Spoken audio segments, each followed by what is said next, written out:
Salah satu fungsi laporan keuangan adalah untuk menganalisis kinerja suatu perusahaan sehingga bisa memprediksi arah masa depan perusahaan tersebut. Maka dari itu, kami sebagai mahasiswa S1 Akuntansi Angkatan 2021 dalam pemenuhan tugas analisis laporan keuangan, inilah kami hasil dari analisis pada laporan keuangan pada dua perusahaan, yaitu pada periode tahun 2020 dan tahun 2021 pada laporan keuangan PT Siloam International Hospital Tbk dan juga pada PT Metro Healthcare Indonesia Tbk.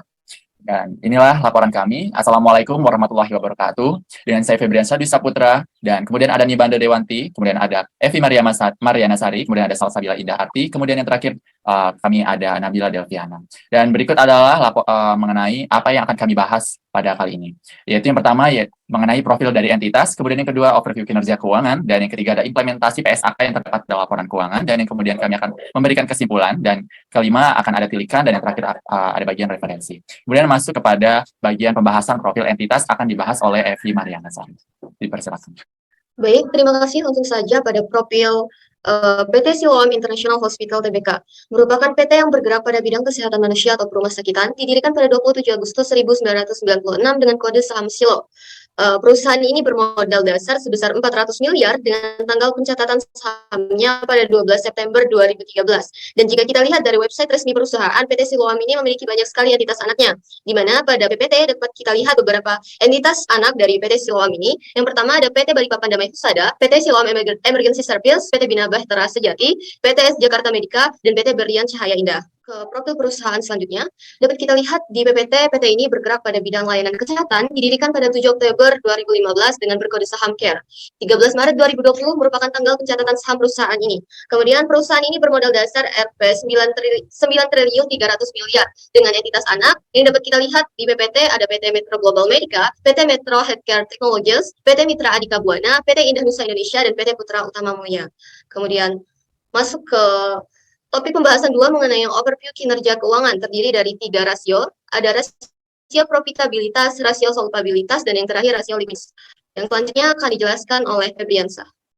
Baik, masuk kepada analisis rasio profitabilitas, yaitu yang pertama ada return on asset atau ROA, yang mana kami menganalisis ROA ini pada PT Siloam International Hospital Tbk dan pada PT Metro Healthcare Indonesia Tbk, di mana ROA ini merupakan suatu indikator untuk membantu menemukan kestabilan keuangan dan profitabilitas suatu bisnis. Dilihat dari layar, di sini terdapat pada tahun 2019, 2000, dan juga tahun 2021. Yang di mana pada tahun 2019 ini, angka ROA mengalami penurunan dengan nilai 4,30% di PT Siloam International Hospital. Kemudian di tahun 2020, nilai ROA yaitu senilai 1,49% dan pada tahun 2021 bernilai 7,53%. Kemudian kita lihat pada PT Metro Healthcare Indonesia Tbk, nilai ROA pada tahun 2019 yaitu mengalami penurunan yaitu bernilai negatif di angka 0,99%, kemudian pada tahun 2020 bernilai 0,41%, kemudian pada tahun 2021 bernilai 0,15%. Nah, di sini bisa kita lihat untuk nilai dari ROA yang tertera yaitu masih di bawah angka yang stabil, yaitu ditinjau dari nilai standarnya, nilai ROA yang stabil yaitu 5,98%. Jadi jika dilihat dari angka ROA pada kedua perusahaan masih bisa dikategorikan kepada nilai yang kurang baik. Selanjutnya, kita masuk ke return on equity atau ROE, yaitu pada sama di sini juga kita menganalisis pada tahun 2019, 2020, dan 2021 dengan nilai ROE pada PT Siloam International Hospital yaitu sebagai berikut. Di tahun 2019 bernilai negatif yaitu 5,56%, kemudian tahun 2020 yaitu bernilai 2,08%, dan kemudian pada tahun 2021 bernilai 10,73%. Kemudian beralih pada Metro Healthcare Indonesia Tbk, jika dilihat dari tahun 2019 di sini juga sama yaitu mengalami penurunan dengan nilai negatif 1,07%. Kemudian pada tahun 2020 yaitu bernilai 0,43%, kemudian pada tahun 2021 bernilai 0,19%. Dari sini return on asset ini memiliki fungsi yang hampir sama dengan ROA, yaitu sebagai indikator untuk membantu menemukan kestabilan keuangan dan profitabilitas dari suatu bisnis. Jika dilihat dari angkanya, untuk ROE ini yaitu dengan nilai standar 8,32%, untuk di kedua perusahaan ini masih bisa dikatakan sebagai perusahaan dengan angka ROE yang kurang baik. Karena nilai standar dari ROE yang baik adalah 8,32%. Baik, selanjutnya masuk kepada gross profit margin, yaitu atau GPM ini digunakan untuk mengukur besarnya persentase laba kotor atas penjualan bersih. Jika dilihat pada PT Siloam International Hospital, pada tahun 2019 nilai GPM yaitu 31,35%. Kemudian pada tahun 2020 mengalami peningkatan yaitu senilai 32,78%. Kemudian pada tahun 2021 GPM bernilai 38,55%. Jadi bisa dilihat dari tahun ke tahun perusahaan mengalami rasio GPM ini yaitu mengalami peningkatan. Kemudian kita lihat pada PT Metro Healthcare Indonesia Tbk, dari tahun 2019 nilai GPM yaitu 49,11%. Kemudian pada tahun 2020 nilai GPM yaitu 47,57%. Kemudian pada tahun 2021 bernilai 50,16%. Jika dilihat pada PT Siloam International Hospital Tbk, peningkatan dari GPM ini sudah cukup baik, terdapat peningkatan pada GPM, sedangkan pada PT Metro Healthcare Indonesia Tbk, angka GPM yaitu mengalami penurunan pada tahun 2020, kemudian mengalami kenaikan pada tahun 2021. Kemudian selanjutnya, masuk kepada rasio solvabilitas. Yang pertama yaitu ada debt asset ratio atau DAR. Kita menganalisis sama pada tahun 2019, 2020, dan 2021. Pada PT Siloam International Hospital Tbk, nilai DAR pada tahun 2019 yaitu 22,66%, kemudian pada tahun 2020 yaitu bernilai 28,59%, kemudian pada tahun 2021 bernilai 29,88%. Kemudian beralih pada PT Metro Healthcare Indonesia Tbk, jika dilihat dari angka DAR tahun 2019 yaitu bernilai 7,16%, kemudian pada tahun 2020 bernilai 4,50%, kemudian pada tahun 2021 angka DAR yaitu senilai 21,68%. Perlu diketahui fungsi dari debt asset ratio ini yaitu berfungsi untuk menaksir kemampuan dari suatu perusahaan dalam melunasi kewajibannya atau yang biasa kita sebut hutang. Itu dia untuk angka debt asset ratio. Selanjutnya masuk kepada debt equity ratio atau DER, yang dimana pada PT Siloam International Hospital pada tahun 2019 terdapat nilai DER yaitu 29,30%, kemudian tahun 2020 yaitu bernilai 40,03%, kemudian tahun 2021 meningkat juga dengan angka 42,62%. Kemudian pada PT Metro Healthcare Indonesia Tbk, angka debt equity ratio pada tahun 2019 yaitu bernilai 7,71%, kemudian tahun 2020 bernilai 4,71%, dan pada tahun 2021 yaitu bernilai 27,68%. Perlu diketahui juga untuk rasio dari debt equity ratio ini jika bernilai di bawah atau sama dengan 100%, maka kondisi perusahaan masuk dalam kategori sehat atau baik. Nah, jika dilihat dari sini, angka rasionya masih di bawah kategori cukup baik. Jadi untuk debt equity ratio ini masih tergolong kurang baik pada kedua perusahaan ini di tahun 2019, 2020, dan 2021. Kemudian next. Baik, selanjutnya kita akan membahas mengenai rasio solvabilitas yaitu long term debt equity ratio atau LTDR, yaitu pada PT Siloam International Hospital Tbk di tahun 2019 ini terdapat nilai 6,39%, kemudian pada tahun 2020 bernilai 12,10%, kemudian pada tahun 2021 bernilai 8,39%. Kemudian pada PT Metro Healthcare Indonesia Tbk pada tahun 2019 bernilai 4,83%. Kemudian pada tahun 2020 bernilai 3,24%, dan pada tahun 2021 bernilai 25,32%. Jika dilihat dari angka persentase ini, pada PT Siloam International Hospital tahun 2020 mengalami kenaikan dari angka 6,39% menjadi 12,10% di tahun 2020. Kemudian pada tahun 2021 yaitu mengalami penurunan pada 12,10% menjadi 8,39%. Kemudian jika dilihat pada sisi PT Metro Healthcare Indonesia Tbk, pada tahun 2020 mengalami penurunan, sehingga bisa dibilang untuk kedua perusahaan ini berbanding terbalik, yang dimana PT Siloam International Hospital di tahun 2020 itu mengalami kenaikan, sedangkan pada PT Metro Healthcare Indonesia Tbk mengalami penurunan. Kemudian terakhir pada tahun 2021, jika dilihat dari persentasenya, sebelumnya masih mengalami kenaikan yang cukup signifikan, yaitu menjadi 25,32% dari angka 3,24%. Itu dia untuk long term debt to equity ratio atau LTDR, yang dimana fungsinya ini adalah untuk mengukur seberapa banyak bagian dari setiap modal yang dijadikan sebagai penjamin hutang jangka panjang. Kemudian selanjutnya, ya ini dia untuk rasio likuiditas yang akan dibahas oleh rekan saya. Baik, terima kasih. Selanjutnya mengenai rasio likuiditas current ratio, di mana dapat kita lihat di tabel pada PT Siloam International Hospital TBK berdasarkan perhitungan current rasionya pada periode 31 Desember 2019 memiliki current rasio sebanyak 1,35 kali, yang mana artinya ini memiliki kemampuan untuk memenuhi liabilitas jangka pendek dengan baik. Lalu pada periode 31 Desember 2020-nya memiliki current rasio sebesar 1,44%, di mana ini juga menunjukkan bahwa perseroan memiliki kemampuan yang sangat baik dalam memenuhi liabilitas jangka pendeknya. Kemudian periode 31 Desember 2021 dia memiliki current sebesar 1,59%. Jika kita lihat, ini memiliki arti yang baik sama halnya pada periode 2019 dan 2020, yang mana artinya ini memenuhi liabilitas jangka pendeknya. Sedangkan pada PT Metro Healthcare Indonesia Tbk dapat kita lihat di tabel PPT pada tahun 2020 current rasionya sebesar 1.614,43% dengan selisih sebesar 1.168,73%, yang mana hal ini berarti kemampuan perseroan dalam memenuhi seluruh kewajiban jangka pendeknya semakin baik. Kemudian untuk tahun 2021-nya, current rasionya sebesar 1.615,08%, di mana hal ini menunjukkan adanya peningkatan current rasio jika kita bandingkan pada tahun 2019, yang mana entitas dalam memenuhi seluruh kewajiban jangka pendeknya semakin baik. Itu tadi pemaparan rasio likuiditas mengenai current rasio, kemudian materi selanjutnya mengenai implementasi PSAK akan disampaikan oleh rekan saya. Baiklah, di sini saya akan menjelaskan tentang deskripsi dan tujuan PSAK nomor 2. PSAK nomor 2 merupakan pedoman mengenai perubahan historis dalam kas dan setara kas suatu entitas melalui laporan arus kas yang mengklasifikasikan arus kas berdasarkan aktivitas operasi, investasi, dan pendanaan selama satu periode. Untuk menyediakan pengguna laporan keuangan dasar untuk menilai kemampuan entitas dalam menghasilkan kas dan setara kas, serta menilai kebutuhan entitas untuk menggunakan arus kas tersebut. Itu merupakan tujuan dari PSAK nomor 2. Next slide.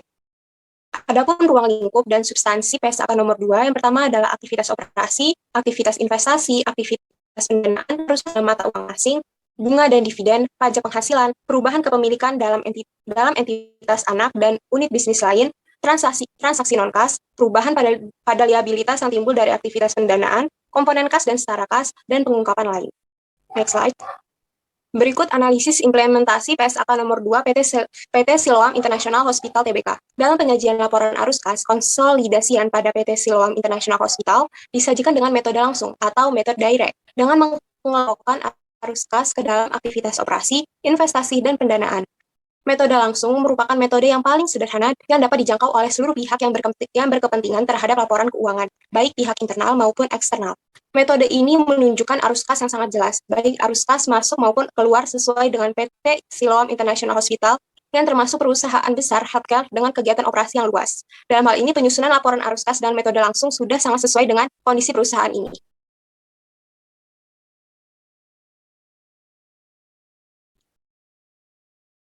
Berikutnya, analisis implementasi PSAK 2 pada PT Healthcare Indonesia Tbk. Next slide. Laporan arus kas konsolidasian pada PT Metro Healthcare Indonesia yang disajikan pada slide sebelumnya menyajikan penerimaan dan pengeluaran serta setara kas. Dalam penyajian laporan arus kas konsolidasian pada PT Metro Healthcare Indonesia disajikan dengan metode langsung dengan mengelompokkan arus kas ke dalam aktivitas operasi, investasi, dan pendanaan. Metode langsung merupakan metode yang paling sederhana yang dapat dijangkau oleh seluruh pihak yang berkepentingan terhadap laporan keuangan, baik pihak internal maupun eksternal. Metode ini menunjukkan arus kas yang sangat jelas, baik arus kas masuk maupun keluar sesuai dengan PT Metro Healthcare Indonesia yang baru memulai listing pada tahun 2020. Walaupun perusahaan ini terbilang mudah, namun laporan arus kas yang dimiliki sudah mengikuti ketentuan PSAK nomor 2. Next slide. Kesimpulan analisis implementasi PSAK nomor 2 pada PT Siloam International Hospital dan PT Metro Healthcare Indonesia dalam menyajikan laporan arus kas sudah sesuai dengan ketentuan standar akuntansi keuangan. Dasar pengukuran laporan arus kas yang digunakan pada kedua perusahaan ini adalah konsep biaya perolehan, kecuali beberapa akun tertentu yang didasarkan pengukuran lain sebagaimana dijelaskan dalam kebijakan akuntansi masing-masing akun tersebut. Biaya perolehan umumnya didasarkan pada nilai wajar imbalan yang diserahkan dalam pemerolehan aset. Laporan arus kas konsolidasian kedua perusahaan ini disajikan dengan metode langsung. Berdasarkan PSAK nomor 2 terkait laporan arus kas yang telah diterbitkan oleh kedua perusahaan yaitu PT Siloam International Hospital dan PT Metro Healthcare Indonesia, setelah dilakukan penganalisian ini dapat dikatakan bahwa kedua perusahaan tersebut telah menerapkan dan patuh terhadap pengimplementasian PSAK nomor 2 sesuai dengan ketentuan-ketentuan yang tertera dalam PSAK nomor 2. Baiklah, materi selanjutnya akan dijelaskan oleh rekan saya. Baik, deskripsi dan tujuan PSAK nomor 56. PSAK nomor 56 merupakan penelitian standar akuntansi keuangan yang menyajikan tentang laba per saham, di mana dalam laba per saham ada pengukuran, penyesuaian retrospektif, penyajian, dan pengungkapan. Tujuan dari PSAK nomor 56 adalah untuk menekan penentuan dan penyebab per saham sehingga meningkatkan daya banding kinerja antar entitas yang berbeda pada periode pelaporan yang sama dan antar periode pelaporan yang berbeda untuk entitas yang sama. Next.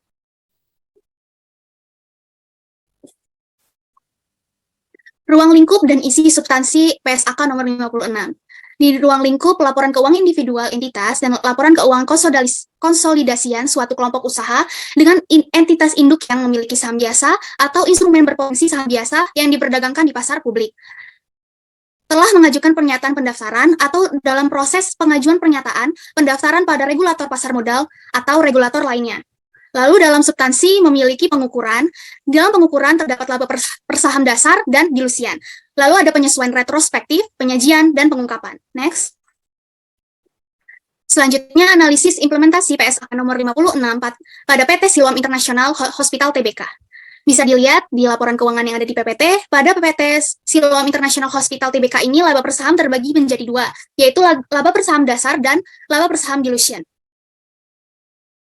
Diketahui kinerja perusahaan yang positif membuat nilai laba per saham dasar pada perusahaan tercatat termasuk dalam laporan laba rugi pada tahun 2021 menjadi 416,96. Hal ini menunjukkan bahwa terdapat kenaikan nilai pada laba per saham dasar jika dibandingkan tahun 2019 yaitu 71,52.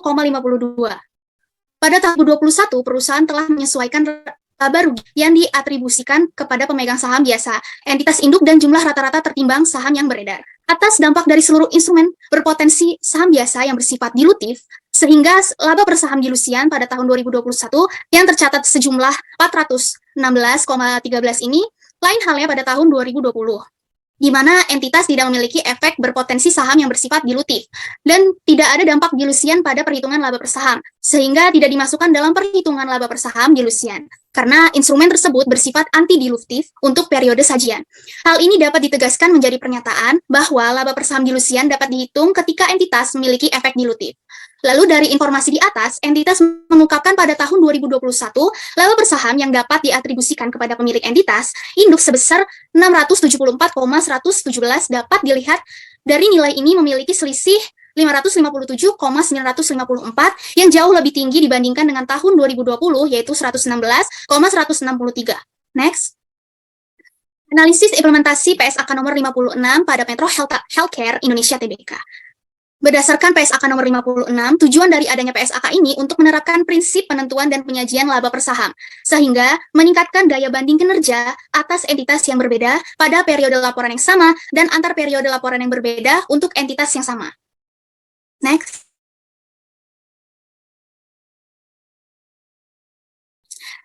Seperti yang ditunjukkan di PPT laporan keuangan yang sudah ditunjukkan, pada PT Metro Healthcare Indonesia Tbk, mengungkapkan jumlah yang digunakan sebagai pembilang dalam perhitungan laba besar dan rekonsiliasi terhadap laba dan rugi yang dapat diatribusikan kepada pemilik entitas induk. Mengungkapkan jumlah tertimbang saham biasa yang digunakan sebagai penyebut dalam perhitungan dasar dan dilusian. Berdasarkan informasi di atas, entitas juga telah mengungkapkan instrumen yang berpotensi mendilusi laba per saham dasar. Tidak dimasukkan per saham dilusian, karena instrumen tersebut bersifat anti-dilutif untuk periode sajian.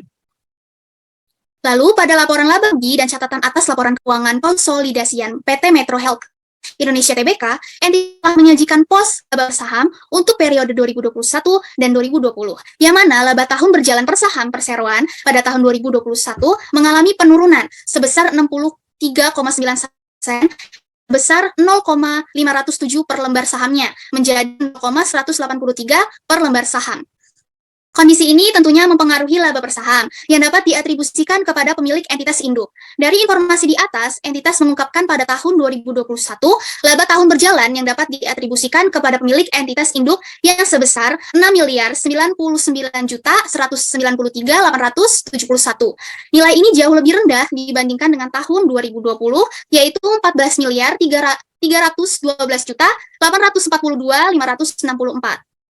Penurunan ini sejalan dengan menurunnya laba laba koreksi perseroan. Perusahaan pun tidak mempunyai efek yang berpotensi saham biasa, yang bersifat dilutif, dan oleh karenanya, laba per saham dilusian tidak dihitung, dan disajikan pada laporan laba rugi dan penghasilan komprehensif konsolidasian. Next. Lalu kesimpulan pada PSAK nomor 56 pada PT Siloam International Hospital Tbk dan PT Metro Healthcare Indonesia Tbk. PSAK nomor 56 merupakan pernyataan standar akuntansi keuangan yang menyajikan tentang laba per saham, di mana laba per saham ada pengukuran, penyesuaian retrospektif, penyajian, dan pengungkapan, dengan tujuan untuk menetapkan prinsip penentuan dan penyajian laba per saham, sehingga meningkatkan daya banding kinerja antar entitas yang berbeda pada periode pelaporan yang sama, dan antar periode pelaporan yang berbeda untuk entitas yang sama. Berdasarkan PSAK nomor 56 ini, terkait laba per saham yang telah diterbitkan oleh kedua perusahaan, yaitu PT Siloam International Hospital Tbk dan PT Healthcare Indonesia Tbk, setelah dilakukan penganalisaan ini, dapat dikatakan bahwa kedua perusahaan ini telah menerapkan dan patuh terhadap pengimplementasian PSAK nomor 56 dan sesuai dengan ketentuan-ketentuan yang sudah tertera dalam PSAK nomor 56. Baik, selanjutnya akan dilanjutkan oleh rekan saya. Baik, di sini saya akan menjelaskan mengenai implementasi PSAK nomor 71 terhadap PT Siloam International Hospital Tbk dan PT Metro Healthcare Indonesia Tbk. Sebelumnya saya akan menjelaskan mengenai deskripsi dan tujuan PSAK nomor 71, di mana PSAK nomor 71 merupakan salah satu pernyataan standar akuntansi keuangan yang membahas tentang instrumen keuangan, dengan memiliki tujuan untuk menetapkan prinsip laporan keuangan atas aset keuangan dan liabilitas keuangan yang akan menyajikan informasi relevan dan berguna bagi pengguna laporan keuangan untuk melakukan penilaian terhadap jumlah, waktu, dan ketidakpastian arus kas masa depan entitas. Next. Lalu ada ruang lingkup dan isi substansi PSAK nomor 71, di mana terdapat 4 bagian. Yang pertama ada pengakuan dan penghentian pengakuan, yang di dalamnya terdapat pengakuan awal, penghentian pengakuan aset keuangan, penghentian pengakuan liabilitas keuangan. Lalu yang kedua ada klasifikasi yang terdiri dari klasifikasi aset keuangan, klasifikasi liabilitas keuangan, dan ada derivatif melekat. Ya, kemudian yang ketiga ada pengukuran yang terdiri dari pengukuran awal, pengukuran selanjutnya aset keuangan, pengukuran aset selanjutnya liabilitas, pengukuran biaya perolehan diamortisasi, penghapusan dan penurunan nilai. Terakhir ada akuntansi nilai, yaitu item lindung nilaian itu dapat berupa aset atau liabilitas. Selain itu, lindungan nilai harus dapat diukur secara andal. Next.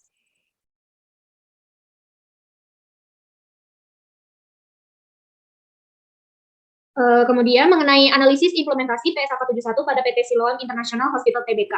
Berdasarkan pada gambar tersebut, dapat diketahui bahwa dalam pengungkapan instrumen keuangan PT Siloam Hospital Tbk itu tidak memiliki akun penjelasan mengenai akuntansi lindungan nilai, investasi pada suku, dan suku yang diterbitkan di mana dalam PSAK 71 salah satu isinya mengenai penerapan persyaratan nilai lindung untuk liabilitas keuangan yang ditetapkan sebagai item lindung nilai.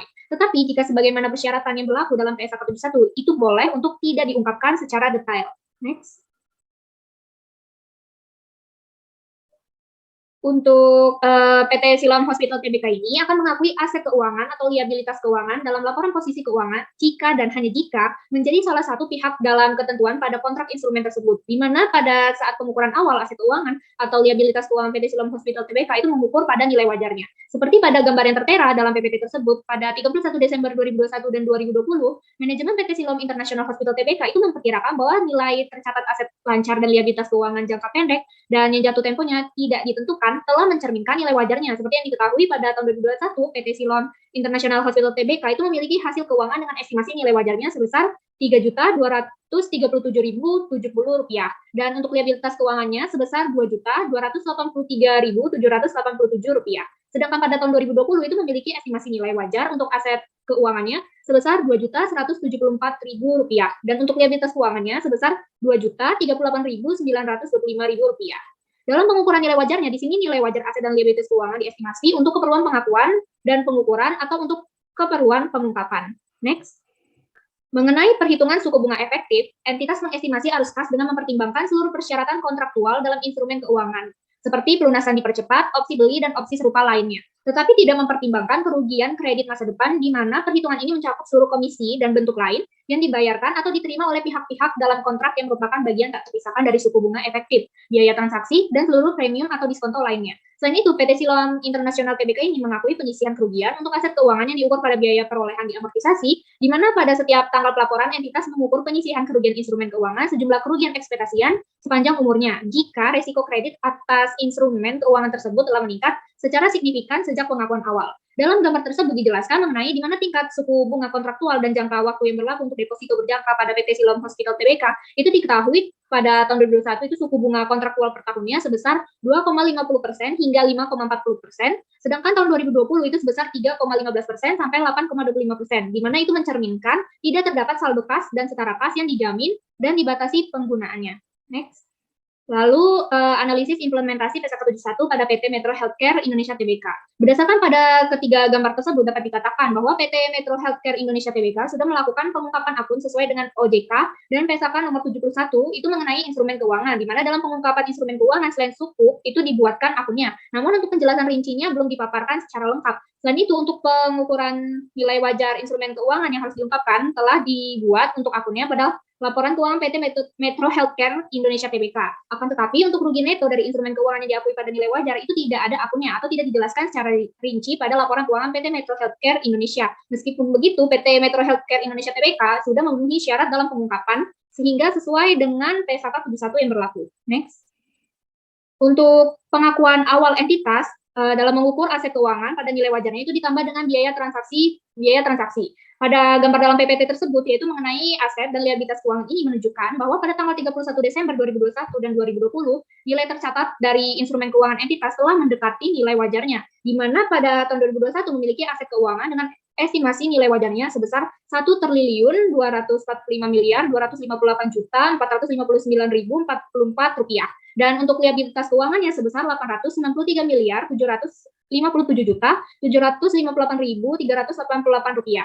Sedangkan pada tahun 2020 memiliki aset keuangan dengan total sebesar 773.134.558.744 rupiah. Dan liabilitas keuangannya sebesar 138.543.734.594 rupiah. Next. Selanjutnya, pada gambar dalam PPT ini menunjukkan tentang risiko likuiditas di mana entitas akan mengalami kesulitan dalam memperoleh dana guna memenuhi komitmennya atas instrumen keuangan, di mana pada tahun 2021 pengelolaan terhadap risiko likuiditas itu dilakukan dengan cara mencegah profil jatuh tempo antar aset dan liabilitas keuangan, penerimaan tagihan yang tepat waktu, manajemen kas yang mencakup proyeksi, dan realisasi arus kas hingga beberapa tahun ke depan, serta memastikan ketersediaan pendanaan melalui komitmen fasilitas kredit. Sedangkan tahun 2020 itu mengelola risiko likuiditas dengan memperhatikan rasio pendanaan dari pihak ketiga dan pendanaan melalui modal sendiri, di mana pada tahun 2020 dapat diketahui bahwa entitas memelihara kecukupan dana untuk membiayai kebutuhan modal kerja yang berkesinambungan. Next. Kemudian untuk mengenai reklasifikasi akun dalam PSAK 71 instrumen keuangan itu terdapat juga mengenai reklasifikasi akun, di mana reklasifikasi di sini merupakan proses pemindahan instrumen keuangan dari satu kategori ke kategori lainnya. Seperti yang telah diketahui bahwa pada PT Metro Healthcare Indonesia Tbk, akun yang direklasifikasi pada laporan posisi keuangan konsolidasi yang ada utang usaha, utang lain-lain, serta beban akrual. Lalu untuk laporan laba rugi dan penghasilan komprehensif lain konsolidasian itu terdiri dari beban usaha dan beban keuangan, di mana akun-akun yang direklasifikasi sebelumnya akan memiliki guna untuk meningkatkan daya banding akun-akun pada laporan keuangan tahun 2021. Next. Kemudian ada kesimpulan analisis implementasi P171 pada PT Siloam Hospital International dan PT Metro Healthcare Indonesia Tbk. Itu diketahui bahwa kedua PT tersebut sama-sama menerapkan PSAK 71 dan sudah sesuai dengan OJK. Hanya saja terdapat beberapa perbedaan dalam pengungkapannya, seperti reklasifikasi, di mana pada PT Siloam International Hospital Tbk ini tidak dirincikan dan dijelaskan secara detail dalam laporan keuangannya. Sebaliknya, PT Metro Healthcare Indonesia Tbk itu menjelaskan secara rinci dalam laporan keuangannya mengenai reklasifikasi akunnya. Walaupun begitu, kedua entitas tersebut sudah menerapkan PSAK 71 sesuai dengan standar akuntansi keuangan yang berlaku. Demikian yang bisa saya sampaikan, saya kembalikan ke moderator. Baik, selanjutnya mengenai simpulan akan dibawakan oleh Evi Mariana Sari. Silakan. Baik, kemudian simpulan dari Project Based Learning kami kali ini berdasarkan pada analisis yang telah kami lakukan dan jelaskan tadi. Sebelumnya bahwa PT Siloam International Hospital Tbk dan PT Metro Healthcare Indonesia Tbk telah melakukan penerapan PSAK 02, penerapan PSAK 56, dan penerapan PSAK 71. Di mana dalam penganalisisan kesesuaian aturan penerapan PSAK dalam pelaporan keuangan PT Siloam International Hospital Tbk dan PT Metro Healthcare Indonesia Tbk telah disesuaikan dengan aturan sebagaimana mestinya secara saksama dan mematuhi detail yang diterapkan oleh SAK IAI Global secara mendalam. Oleh karena itu, pada pelaporannya kedua perusahaan ini menyatakan bahwa perseroan atau entitas telah menaati peraturan yang ditetapkan oleh Ikatan Akuntansi Indonesia dengan standar akuntansi keuangan. Kemudian mengenai tilikan, Berdasarkan laporan keuangan ini pada PT Siloam International Hospital Tbk dan PT Metro Healthcare Indonesia Tbk, tentunya tak luput dari beberapa kendala dalam memahami dan menganalisis laporan keuangannya. Adapun imbal manfaat yang kami dapatkan setelah menyelesaikan project based learning pada mata kuliah analisis laporan keuangan ini adalah tentunya pemahaman yang lebih akan penerapan PSAK 02, 05, 06, dan 71. Pada perbandingan laporan keuangan PT Siloam dan PT Metro, periode 2020 dan 2021 dapat kita ketahui kedua perusahaan ini kita dapat memahami lebih dalam terkait materi pembelajaran selama perkuliahan semester ini melalui pengerjaan project based learning ini. Kemudian tentunya kami pun mendapatkan bekal ilmu yang tentunya sangat berguna dan diperlukan sebagai seorang akuntan. Melalui project based learning ini, kami mengetahui pentingnya penyusunan laporan keuangan sesuai dengan standar akuntansi Indonesia agar memudahkan semua lapisan pengguna untuk memahami isi yang terlampir di dalamnya. Selain itu, wawasan kami sebagai mahasiswa pun menjadi terbuka bahwa dunia bisnis pun selalu berubah. Salah satunya dalam pelaporan keuangan yang tentunya akan selalu ada revisi atau perkembangan karena ekonomi tentunya bersifat dinamis hingga laporan keuangan tentunya akan mengikuti tren. Sekian yang bisa saya paparkan, saya kembalikan ke moderator. Baik, seperti yang telah dijelaskan dan telah dipaparkan oleh kami tadi, bentuk laporan ini adalah hasil dari tugas pada mata kuliah analisis laporan keuangan, yaitu kita diharuskan untuk menganalisis laporan keuangan pada 2 perusahaan. Itulah mengenai project based learning kami rasa cukup. Atas perhatiannya kami ucapkan terima kasih. Wabillahi taufiq wal hidayah. Wassalamualaikum warahmatullahi wabarakatuh.